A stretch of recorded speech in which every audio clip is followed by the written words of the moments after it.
Di sebuah desa kecil yang terletak di pinggiran hutan lebat, tersebar sebuah legenda menakutkan tentang hutan angker yang dikenal dengan nama hutan hitam.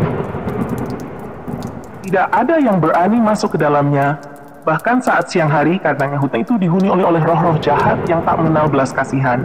Masyarakat desa meyakini bahwa setiap orang yang masuk ke hutan itu tidak akan pernah kembali. Hutan itu penuh dengan pepohonan raksasa yang daunnya hitam pekat, seolah-olah menyerap cahaya matahari.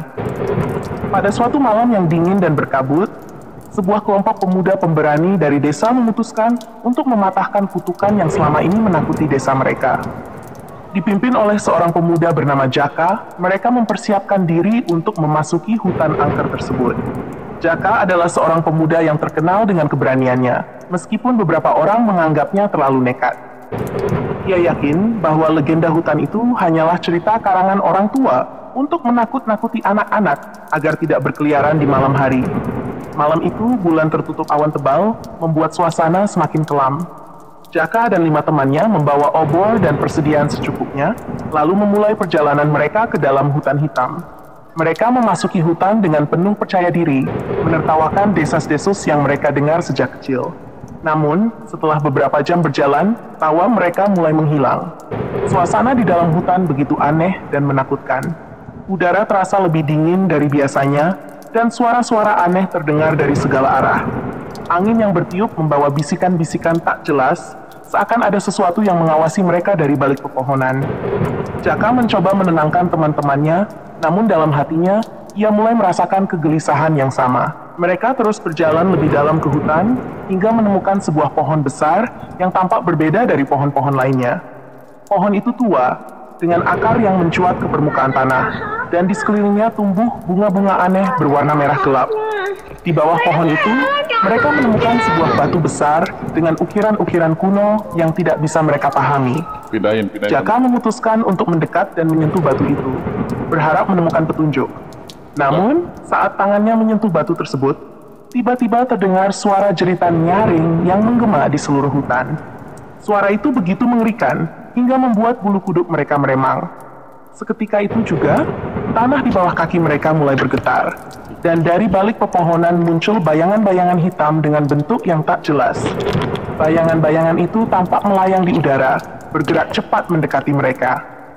Tanpa berpikir panjang, Jaka dan teman-temannya berlari secepat mungkin untuk menyelamatkan diri. Namun, hutan itu seakan hidup, mengubah arah setiap kali mereka mencoba menemukan jalan keluar. Rasa takut semakin mencekam saat bayangan-bayangan itu mulai mengeluarkan suara mengerikan, seperti bisikan yang dipenuhi kebencian. Mereka menyadari bahwa makhluk-makhluk itu adalah roh-roh jahat yang menghuni hutan tersebut. Satu persatu, teman-teman Jaka mulai terjatuh. Mereka tersesat dan terpisah dalam kegelapan. Jeritan mereka terdengar samar sebelum menghilang sepenuhnya. Jaka, yang kini sendirian, berusaha tetap tenang meskipun rasa takut mulai melumpuhkan pikirannya. Di tengah pelariannya, Jaka menemukan sebuah gua kecil yang tersembunyi di balik semak-semak lebat. Tanpa ragu, ia masuk ke dalam gua itu dan bersembunyi, berharap para roh jahat itu tidak menemukannya. Di dalam gua, Jaka menemukan sesuatu yang tak pernah ia bayangkan. Di dinding gua, terdapat lukisan-lukisan kuno yang menggambarkan para penduduk desa yang diserang oleh roh-roh jahat. Dari lukisan itu, Jaka menyadari bahwa roh-roh tersebut adalah arwah para penebang pohon yang dahulu menghancurkan hutan untuk membangun desa. Mereka dikutuk oleh alam untuk selamanya menjadi penjaga hutan itu, menghantui siapa saja yang mencoba mengganggu ketenangan hutan. Jaka akhirnya menyadari kesalahan besar yang telah ia lakukan. Dengan penuh penyesalan, ia mengucapkan permintaan maaf kepada roh-roh tersebut, memohon agar diberi kesempatan untuk kembali dan memperingatkan orang-orang di desanya. Tiba-tiba, gua itu mulai bergetar dan secahaya terang muncul di ujung lorong.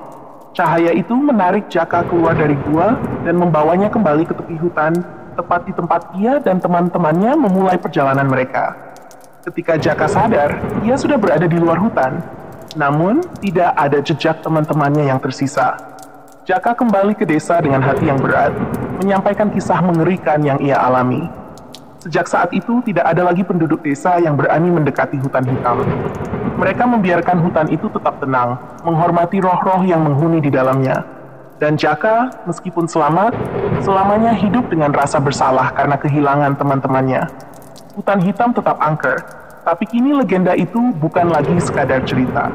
Itu adalah kenyataan yang hidup dalam ingatan setiap orang yang mendengar kisah Jaka. Peringatan akan bahaya mencampuri sesuatu yang tidak seharusnya diganggu.